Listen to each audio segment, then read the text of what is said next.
सभी फेसबुक और यूट्यूब के मेरे साथियों को सादर प्रणाम।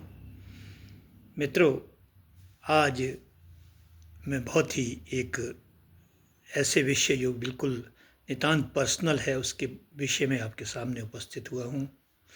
मित्रों, आज मैं अपनी 25वीं विवाह वर्षगांठ मना रहा हूँ और आज ही के दिन 8-9 अक्टूबर 2000 जो कि एक सहस्त्राब्दी वर्ष था।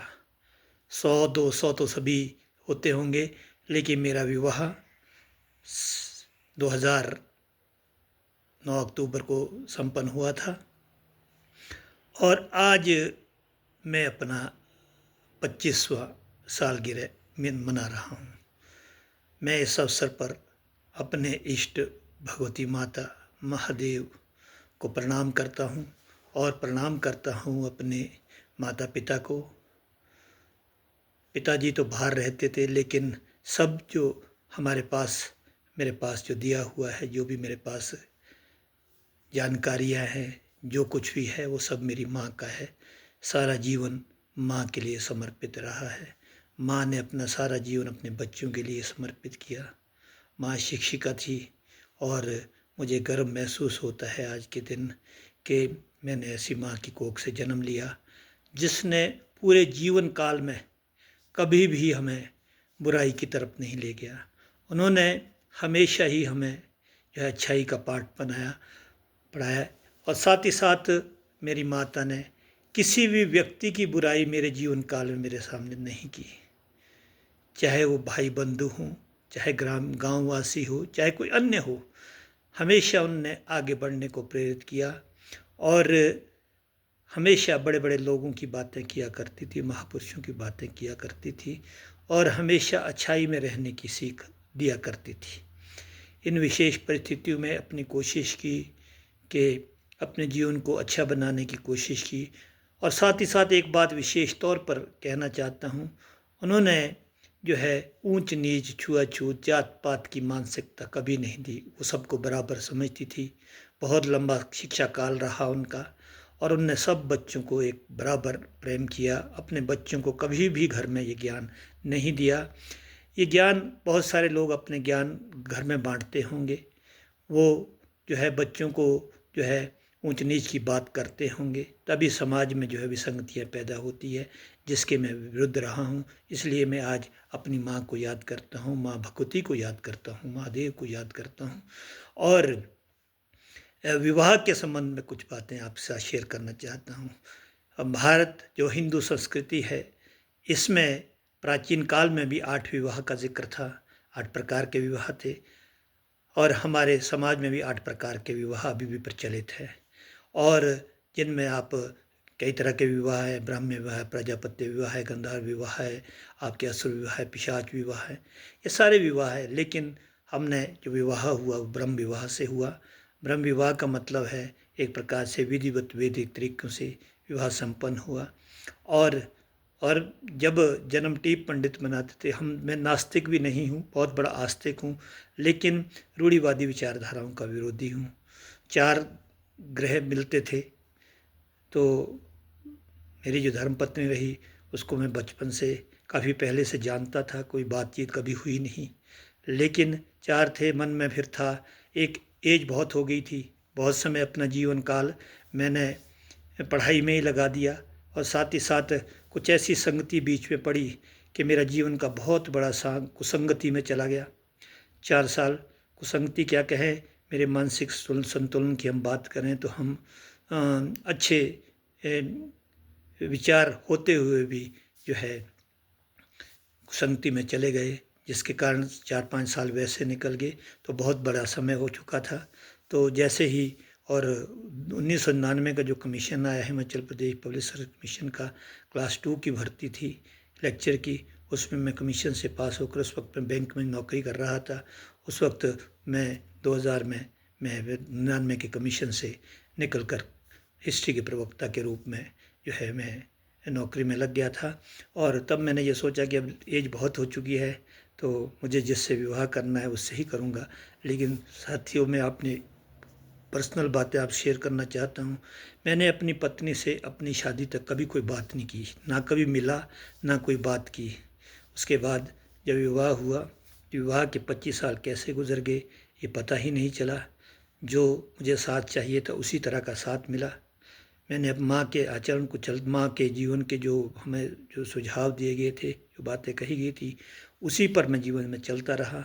और उन्हीं बातों से जो है लगातार, जैसा माँ ने कहा, जैसे हमें कहा गया, ईमानदारी से, सत्य निष्ठा की भावना से रखकर अपने कार्य किया।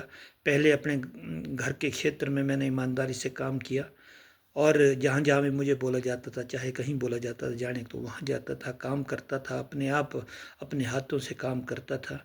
और एक कोशिश करता था कि पारिवारिक संतुलन बना रहे, परिवार ठीक रहे, और भाई बंधु में प्रेम बना रहे। और मैंने सबसे पहले तो अपने परिवार से ही प्रेम किया।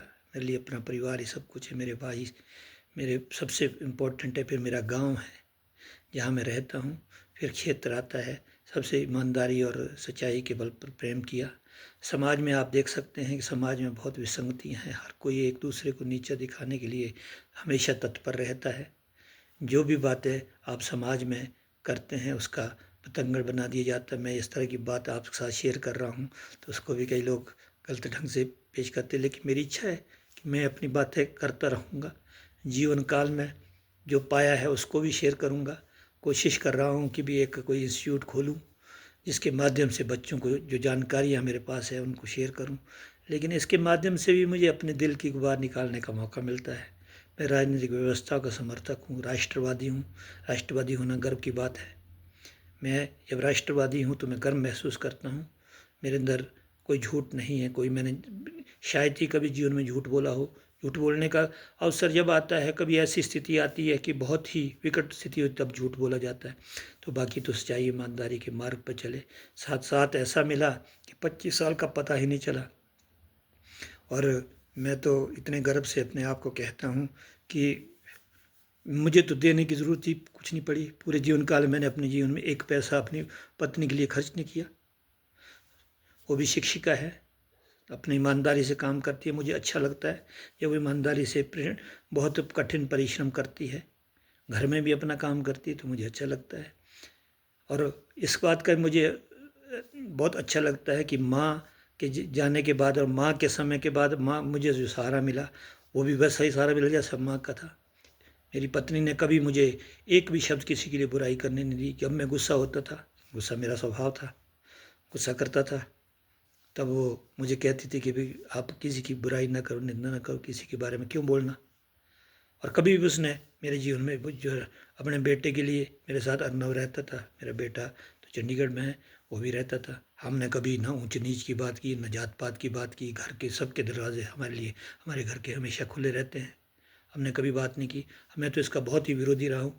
लेकिन विरोध के वश में कई लोग जो है ना, ये समाज ऐसा व्यक्ति है कि भाई ये अपने आप को ज़्यादा वो बनता है, तो उसको तोड़ने की कोशिश करते हैं। इसलिए मैं शांत रहकर अपना काम करता हूँ। शांति मेरा स्वभाव है। जब तक जीवन है तब तक इस काम करते रहेंगे। लोगों के लोगों के लोगों के मनों में तो कोई कोई राज कर पाता है। सब मोदी नहीं बन सकते, सब गांधी नहीं बन सकते, सब वीरभद्र सिंह नहीं बन सकते। तो लेकिन अपने लेवल में जितना हम कर सकते हैं, अपनी तरफ से ईमानदारी और सच्चाई के मार्ग पर चले, अच्छाई में जाए। गांव गांव इसमें देखता हूँ मैं, बुराइयाँ बहुत ज़्यादा है। हर कोई यही कोशिश कर रहा होता है बुराई है। लेकिन ना तो मेरी पत्नी ने मुझे बुराई की बात की, ना मेरी माँ ने बुराई की बात की। भाई बंधु भी बहुत बढ़िया रहे। बड़े भाई में आकस्मिक निधन के कारण जो बहुत बड़ी क्षति हमारे जीवन में आई है, बाकी आज तक वैसे ऐसी क्षति कभी नहीं आई। एक समय के अनुसार सबको जाना है, लेकिन भाई का अचानक जाना हमारे मन को बहुत चोट दे गया। इस अचानक ही, वो भी तीर्थ यात्राओं के बाद।